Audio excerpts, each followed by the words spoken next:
एक। हाँ बोलो।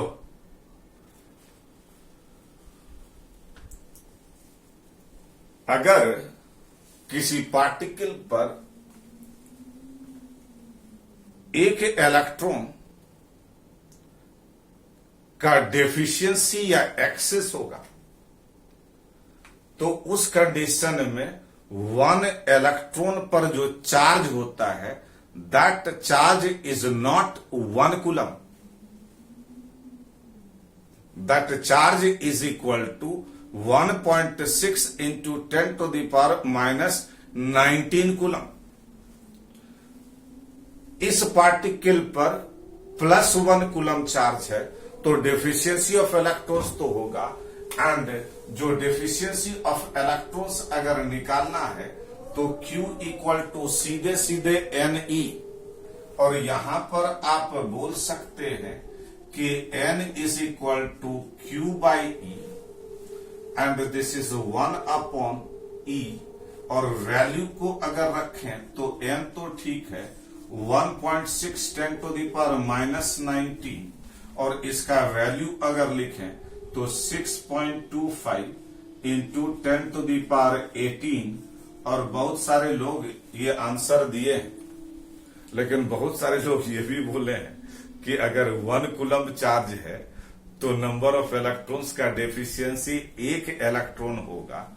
ऐसा नहीं है, लेकिन एक बात ध्यान देने वाली है, और वो ये है कि किसी पार्टिकल पर सिर्फ 1 कूलम चार्ज होने के लिए, किसी पार्टिकल पर सिर्फ 1 कूलम चार्ज होने के लिए उसमें जो नंबर ऑफ इलेक्ट्रॉन्स का डेफिशिएंसी होना चाहिए वो कोई 1 2 4 10 इलेक्ट्रॉन्स के डेफिशिएंसी से 1 कूलम चार्ज डेवलप नहीं होगा, बल्कि उसके लिए नंबर ऑफ इलेक्ट्रॉन्स का जो डेफिशिएंसी होना चाहिए that is 6.25 into 10 to the power 18,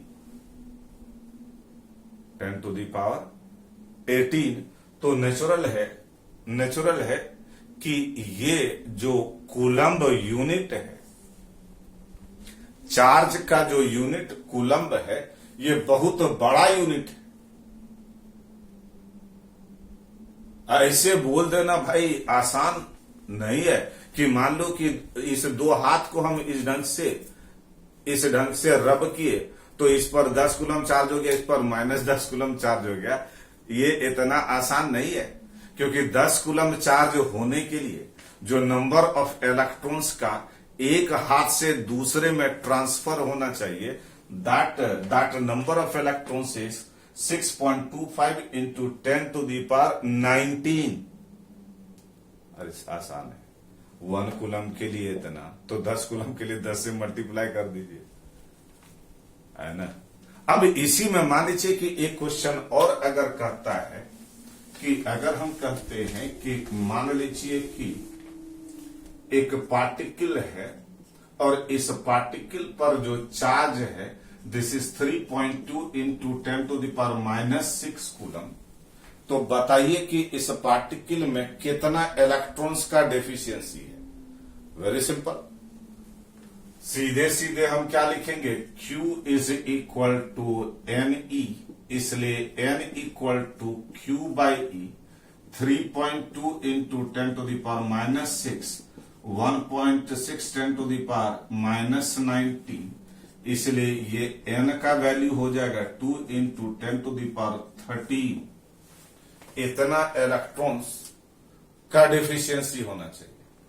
इसी में अगर एक बात और पूछ ही लेते हैं, और वो ये कि अगर हम कहे कि मान लीजिए कि एक पार्टिकल है और इस पार्टिकल पर जो चार्ज है that amount of charge is 3.2 into 10 to the power minus 20 coulomb, is it true और फॉल्स? एक चार्ज पार्टिकल पर जो अमाउंट ऑफ चार्ज है that amount of charge is equal to 3.2 into 10 to the power minus 20 coulomb, is it true और false?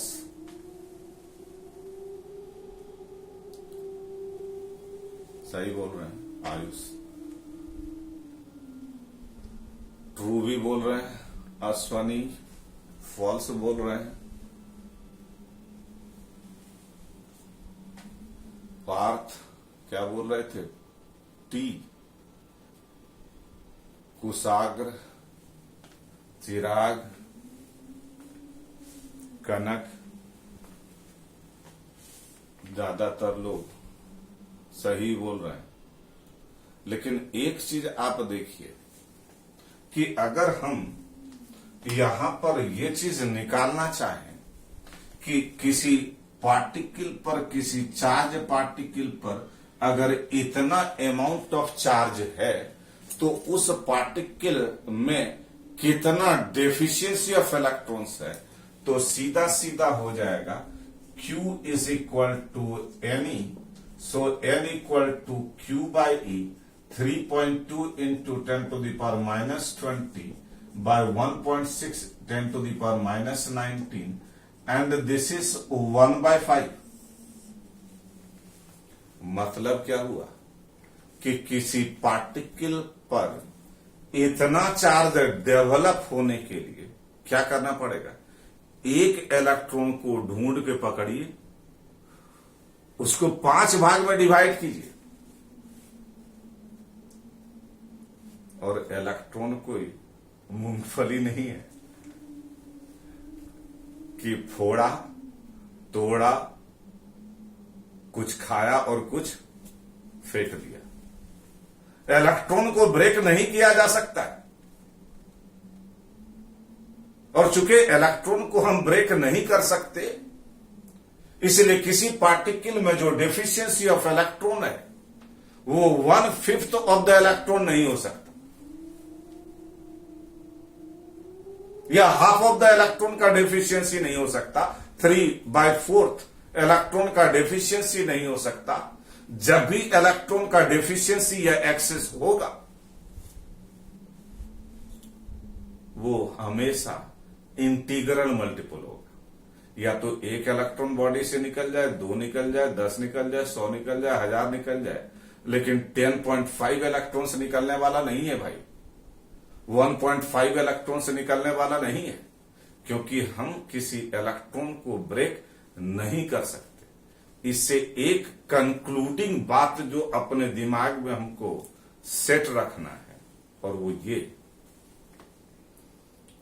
कि किसी भी charge particle पर जब भी चार्ज प्रेजेंट होगा, that will be integral multiple of the charge on the electron. मतलब कि नेचर में जो फ्रीली चार्ज एग्जिस्ट कर सकता है, नेचर में मिनिमम अमाउंट ऑफ चार्ज जो फ्रीली एग्जिस्ट कर सकता है, that amount of charge is equal to charge of the electron.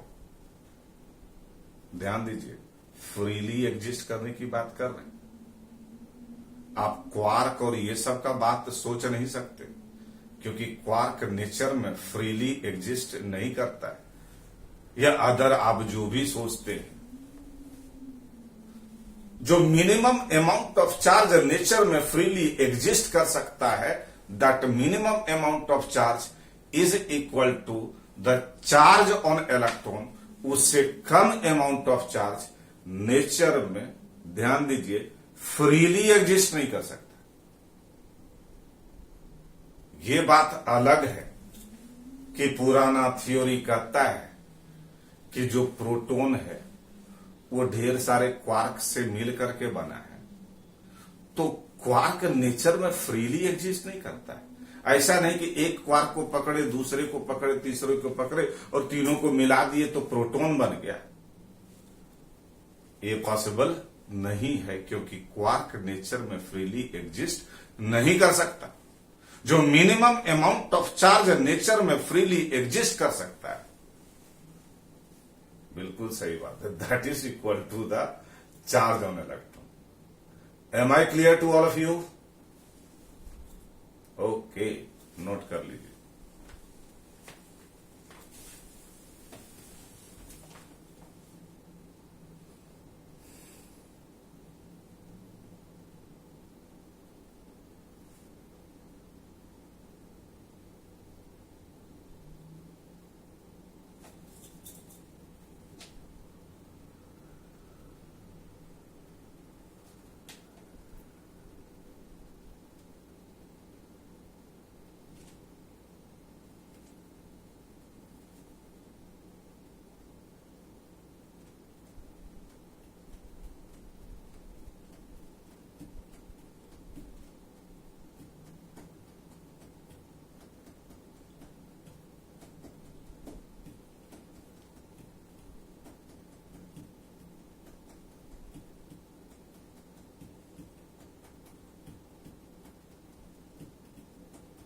लोग को भी नोट कर लेने दीजिए।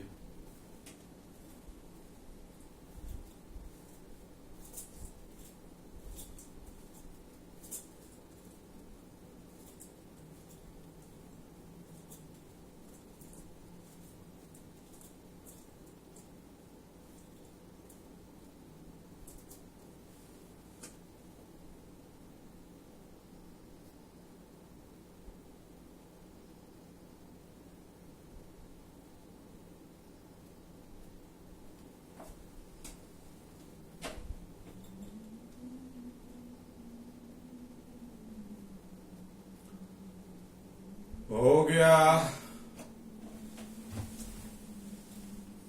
हटा देना। Okay,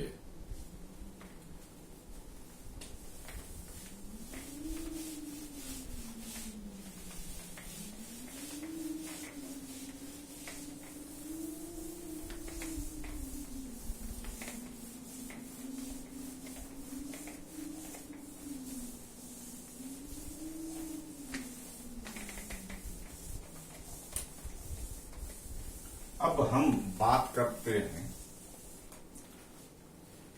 Coulomb's law.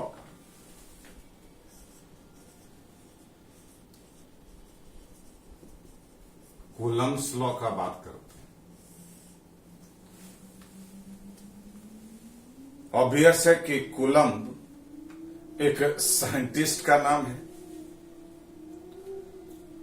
लेकिन कूलम्ब बहुत ही मेहनती था, क्योंकि कूलम्स लॉ जो दिया गया उसका कोई मैथमेटिकल वेरिफिकेशन नहीं है। कूलम्स लॉ को मैथमेटिकली डेराइव नहीं किया गया, बल्कि कूलम्ब ने ढेर सारा एक्सपेरिमेंट किया।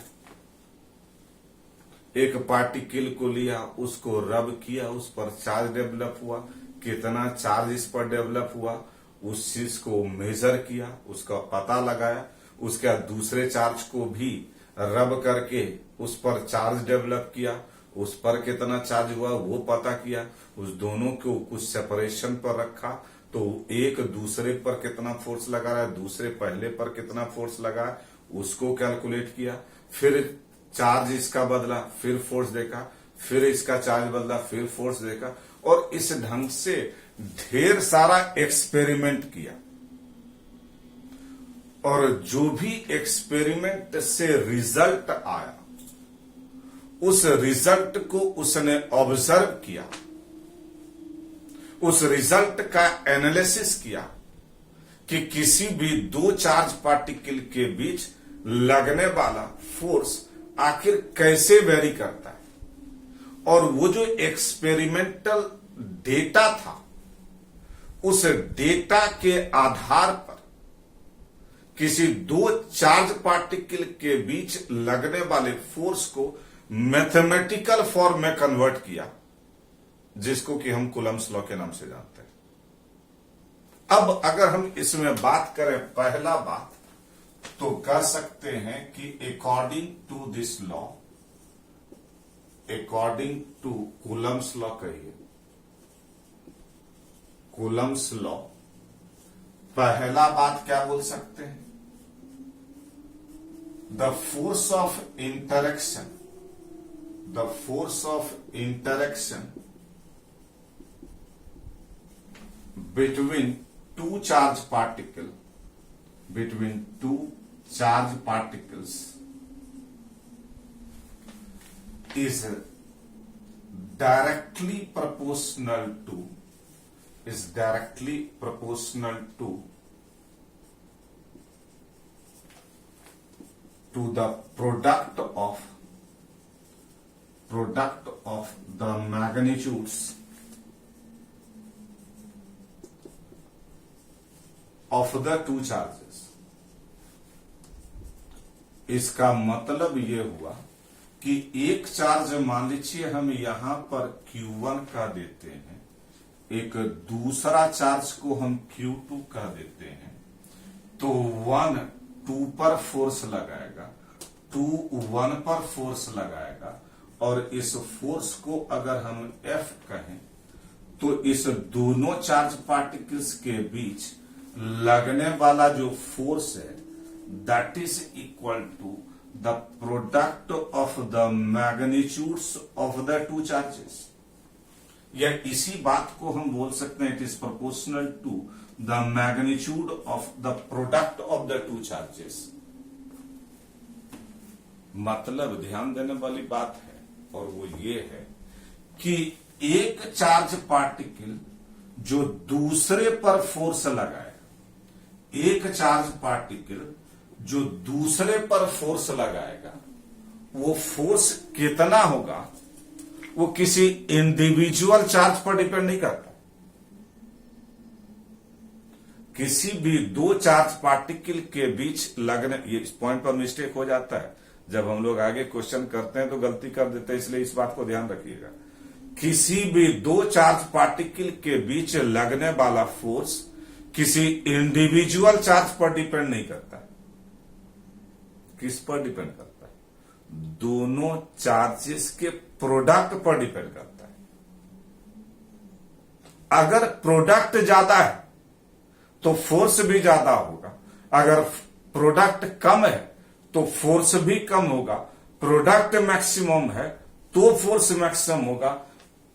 दो चार्ज पार्टिकल के बीच लगने वाला फोर्स किसी इंडिविजुअल चार्ज पर डिपेंड नहीं करता है। जब भी किसी दो चार्ज पार्टिकल के बीच फोर्स लगता है, ये कितना लगेगा ये इस बात पर डिपेंड करता है कि दोनों चार्जेस का प्रोडक्ट क्या है। इसको और थोड़ा ध्यान से देखिए। अगर हम कहते हैं कि मान लीजिए कि दो चार्ज है, एक चार्ज मान लीजिए +1 कूलम है और एक दूसरा चार्ज मान लीजिए +6 कूलम है। ऑब्वियस है कि बी ए के ऊपर फोर्स लगाएगा और जो ए पर फोर्स लग रहा है उसको हम एफ ए कह देते हैं, और ए जो बी पर फोर्स लगा रहा है उस फोर्स को हम एफ बी कह देते हैं। ध्यान दीजिए कि ए पर चार्ज सिर्फ 1 कूलम है और बी पर चार्ज 6 कूलम है, तो फोर्स किस पर ज्यादा लगेगा, ए पर या बी पर? ए पर या बी पर?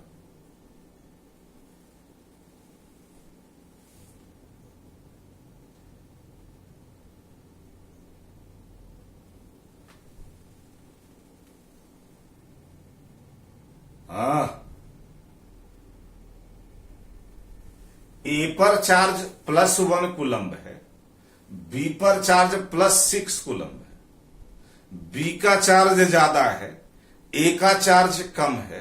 ए बी पर फोर्स जो लगा रहा है वो एफ बी है और बी जो ए पर फोर्स लगा रहा है एफ ए है, तो फोर्स किस पर ज्यादा लगेगा, ए पर या बी पर?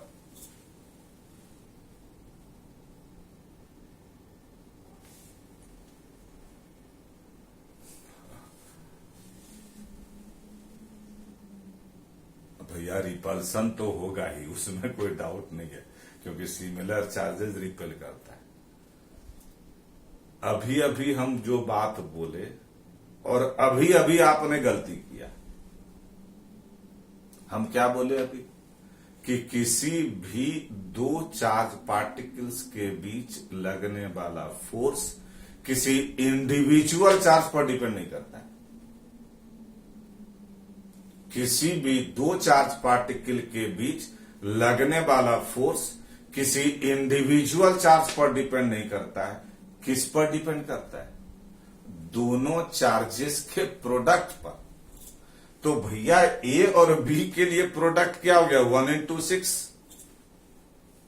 तो ए पर अगर हम फोर्स के विषय में सोच रहे हैं तो दोनों चार्जेस के प्रोडक्ट के विषय में सोचेंगे, एंड दैट इज 6। और अगर बी पर लगने वाले फोर्स के विषय में सोच रहे हैं तो सिर्फ हम बी के चार्ज के विषय में नहीं सोचेंगे, बल्कि दोनों चार्जेस के प्रोडक्ट के विषय में सोचेंगे। और यहां पर भी प्रोडक्ट क्या है, 6 ही तो है। इसलिए जितना फोर्स ए बी पर लगाएगा उतना ही फोर्स बी भी ए पर लगाएगा। ये दोनों ही फोर्सेस इक्वल होगा। जितना फोर्स ए एक्सपीरियंस करेगा उतना ही फोर्स बी भी एक्सपीरियंस करेगा। इसलिए हम यहां पर सीधे सीधे बोल सकते हैं F A is equal to F B. और फिर से हम एक बार बोलते हैं कि किसी भी दो चार्ज पार्टिकल के बीच लगने वाला फोर्स, किसी भी दो चार्ज पार्टिकल के बीच लगने वाला फोर्स किसी इंडिविजुअल चार्ज पर डिपेंड नहीं करता है। किस पर डिपेंड करता है? दोनों चार्जेस के प्रोडक्ट पर। अगर प्रोडक्ट ज्यादा है तो फोर्स ज्यादा है, अगर प्रोडक्ट कम है तो फोर्स कम है, अगर प्रोडक्ट मैक्सिमम है तो फोर्स भी मैक्सिमम है, अगर प्रोडक्ट मिनिमम है तो फोर्स भी मिनिमम। इसलिए ऐसा मत सोचिए कि अगर एक पार्टिकल यहां पर 1 कूलम का रख दिए और दूसरा पार्टिकल यहां पर 1000 कूलम का रख दिए तो 1000 कूलम वाला ज्यादा फोर्स इस पर लगाएगा 1 कूलम वाले पर। ऐसा नहीं है। यह 1 कूलम वाला इस 1000 कूलम वाले पर ज्यादा फोर्स लगेगा, ऐसा बात भी नहीं है। दोनों ही चार्जेस एक दूसरे के ऊपर इक्वल एंड ऑपोजिट फोर्स लगाएगा, क्योंकि किसी भी दो चार्ज पार्टिकल के बीच